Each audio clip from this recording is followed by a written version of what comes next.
శ్రీరామకృష్ణ దైవత్వ సహజీవనం. స్వామి బ్రహ్మానంద మహారాజ్.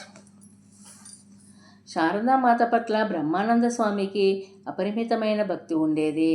ప్రతిరోజు ఉదయం వెళ్ళి ఆమెకు నమస్కరించేవాడు. భావోద్రేకంతో వశము తప్పుతానేమోననే భయంతో వారు ఆమె ఉన్న మేడపైకి వెళ్ళక కింద నుంచే వంగి నమస్కారం చేసేవారు. ఒకరోజు గోలక్మ రాకాల్ భక్తుడు పూజ ప్రారంభించేటప్పుడు జగజ్జనని అయిన శక్తి అనుగ్రహం కోసము ఎందుకు ప్రార్థిస్తాడు అని అమ్మ అన్నది. అందుకు సమాధానమిస్తూ బ్రహ్మానంద స్వామి, బ్రహ్మజ్ఞాన ద్వారపు తాళపు చెవి జగన్మాత వద్దనే ఉంటుంది కనుక అమ్మ దయతలచి ఆ ద్వారం తెరిస్తే తప్ప పరబ్రహ్మాన్ని తెలుసుకునే మార్గమే లేదు అన్నారు. ఒకరోజు శ్రీ శారదాదేవి వారణాసికి 7 మైళ్ళ దూరంలో ఉన్న సారనాథ్కు దర్శించారు. నిర్వాణం పొందిన పిదప తన ప్రప్రథమ ధర్మోపన్యాసాన్ని బుద్ధ భగవానులు ఇక్కడే బోధించారు. నిఖిలానంద స్వామి ఈ విధంగా వ్రాశారు. ఇంకొక గుర్రపు బండిలో బ్రహ్మానంద స్వామి మరో 3 భక్తులు శారదాదేవితో పాటు వచ్చారు.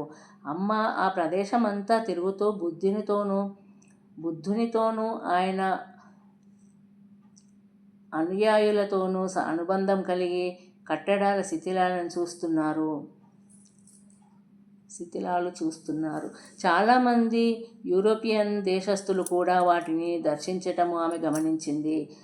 ఆ సందర్శకుల గురించి అమ్మ ఈ విధంగా అన్నారు. వారు ఈ కట్టడాలను తమ పూర్వజన్మలో నిర్మించారు. కొద్ది శతాబ్దాల క్రితము తాము చేసిన దానిని చూడటానికి మరలా ఇప్పుడు వచ్చారు.